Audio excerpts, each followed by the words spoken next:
O açúcar provavelmente foi o principal produto, fonte de riqueza para o Brasil durante os 3 primeiros séculos, tá? Então, entre 1500 e 1800, o açúcar a gente pode chamar do ouro branco brasileiro. Outra curiosidade interessante é o seguinte: o Brasil deve ter sido o responsável pela introdução do açúcar no mundo como um produto popular, acessível a todos. Eu vou fazer um histórico para vocês aqui do açúcar antes dele chegar no Brasil.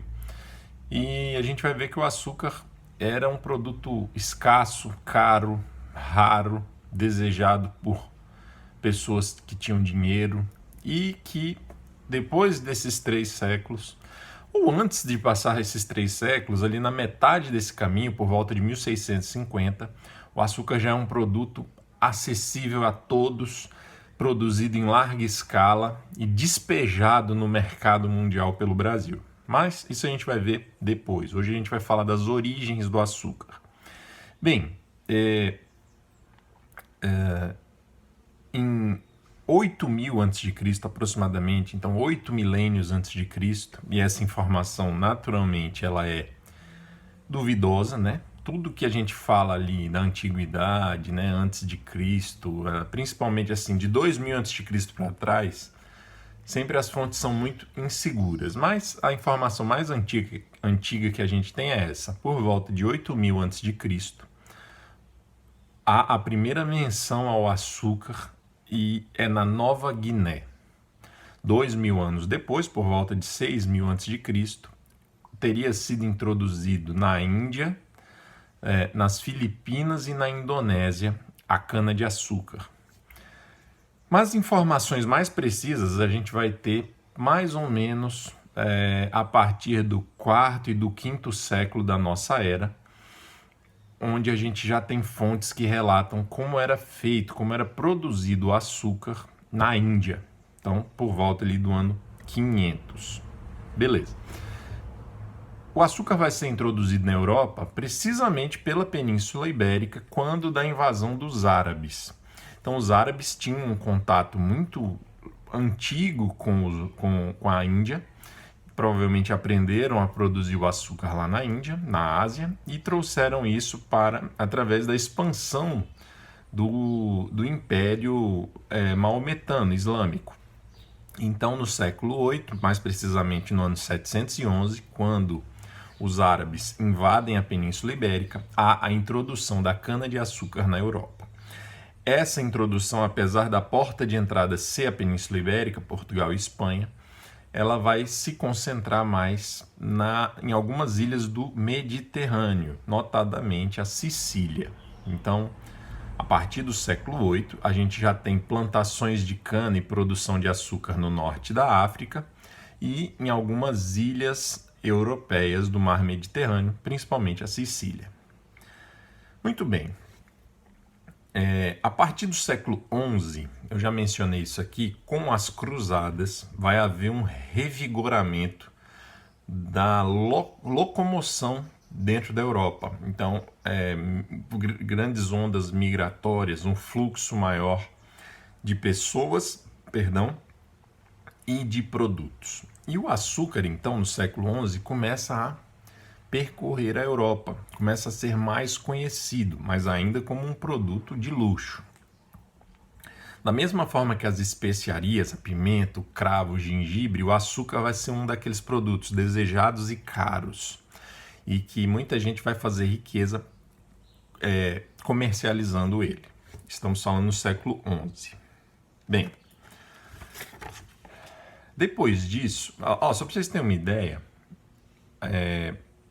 entre o século XI e o século XV, há registros de que o açúcar constava de testamento de reis, dotes de princesas, constava ali uma determinada quantidade de açúcar. Daí vocês tiram como era um produto valioso. O infante Dom Henrique, então, no século XV, vai mandar trazer da Sicília mudas de cana-de-açúcar e vai introduzir o plantio e a produção do açúcar na Ilha da Madeira. de fato, pouco tempo depois, já no iniciozinho do século XVI, nesse período que nós estamos falando da história do Brasil, a Ilha da Madeira já vai ser o grande fornecedor de açúcar do mundo. Então, para vocês terem uma ideia, tem uma informação que é a seguinte: no ano de 1516, a Ilha da Madeira produziu mais de 400 mil arrobas de açúcar, entre açúcar branco e mascavo, que eram os dois principais, e mais algumas espécies de açúcar.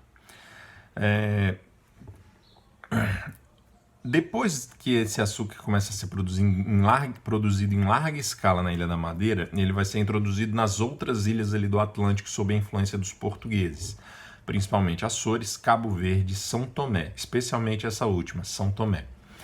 Pra vocês terem uma ideia, no final da segunda década do século XVI, entre 1516 e 1518, já vai haver larga produção de açúcar em São Tomé e, olha que curioso, a população em São Tomé ela era majoritariamente de escravos, porque São Tomé vai criar um sistema de produção de açúcar em que a mão de obra vai ser principalmente escrava vinda da África.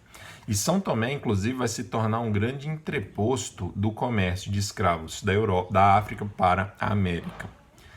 Bem, e interessante isso, o comércio de escravos vai se tornar uma atividade econômica tão lucrativa ou até mais lucrativa em alguns casos do que a produção do açúcar. E isso aí tem um livro que chama O Trato dos Viventes, do Luiz Felipe de Alencastre, que ainda vamos falar sobre ele aqui e tal, mas ele retrata muito bem isso.